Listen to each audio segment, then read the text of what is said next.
In today's video, I'm going to teach you how to optimize Revit performance by disabling background features. Let's start inside Revit. The goal here is to reduce anything that runs quietly in the background and slows you down, especially on large projects. Begin by heading to the Collaborate tab. This is where many teamwork-related features live, and while they're valuable, they can be heavy when you're focused on modeling. If the worksharing monitor is running, turn off its features. This tool constantly checks who has what open and what's being synced. Useful for coordination, but it can add network chatter and processing overhead.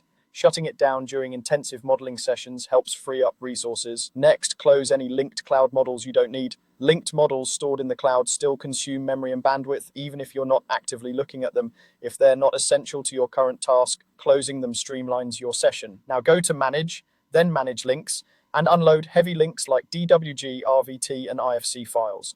Unloading, rather than removing, keeps the references in place without forcing Revit to process their geometry or updates.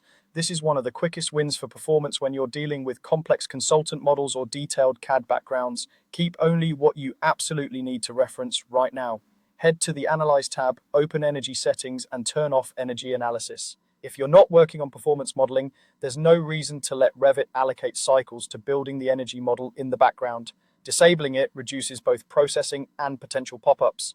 If a warnings review is running in the background, turn that off as well. Continuous warnings scanning can be helpful for quality control, but it can also interrupt your flow. You can still run review warnings on demand when you're ready to audit. Open the options dialog and disable automatic join geometry. With this off, Revit won't try to auto-join every wall, floor, or structural element you place. You'll gain responsiveness while still being able to use join geometry manually when precision is required. Go to File, Options, General, and turn off Enable Background Processes if it's available in your version.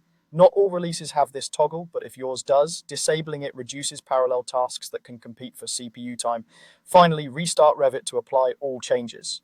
When Revit comes back up, open your project and notice the smoother navigation, faster selections, and more responsive editing. You can always re-enable any of these features later for coordination, analysis, or documentation, but keeping them off during heavy modeling will make your workflow substantially faster.